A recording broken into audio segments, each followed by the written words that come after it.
সফল মানুষদের জীবন যেন অনেকটাই রহস্যময়। তারা যেসব ব্যাপারে সচেতন থাকে অনেক সময় আমরা তা জানি না। আজ আমি তোমাদের বলবো সফল মানুষের 3টি অজানা সত্য, যা যদি তুমি বুঝে নিতে পারো তাহলে তোমার জীবনেও সফলতা চাবিকাঠি পাওয়া সহজ হবে। 1. তারা ব্যর্থতাকে বন্ধুত্ব করে। সফল মানুষেরা জানে ব্যর্থতা হচ্ছে তাদের শেখার সবচেয়ে বড় উৎস। তারা ব্যর্থতাকে ভয় পায় না, বরং সেটাকে নিজেদের শক্তিতে পরিণত করে।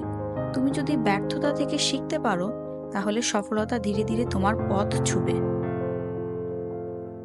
2. তারা নিজেরা দায়িত্ব নেয়। সফল মানুষেরা কখনো অন্যকে দায়ী করে না।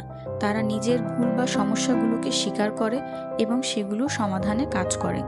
তুমি যখন নিজের জীবনের পুরো দায়িত্ব নিয়ে সামনের দিকে এগিয়ে যাবে, তখনই তোমার উন্নতির পথ খুলে যাবে। 3.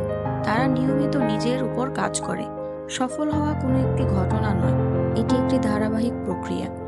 তারা প্রতিদিন একটু একটু করে নিজেকে উন্নত করার চেষ্টা করে। তুমি যদি প্রতিদিন নিজের কোনো একটা অভ্যাস বা দক্ষতা বাড়াও, তাহলে সময়ের সঙ্গে সঙ্গে তোমার পরিবর্তন স্পষ্ট হবে। তোমার জীবনে এই 3টি সত্য মানলে তুমি সফলতার পথে আরো ধীর হতে পারবে। আশা করি ভিডিওটি তোমার কাজে লাগবে। যদি ভালো লাগে তাহলে লাইক দাও, শেয়ার করো আর চ্যানেলটা সাবস্ক্রাইব করতে ভুলে যেও না। তোমার মতামত নিচে কমেন্টে জানাও।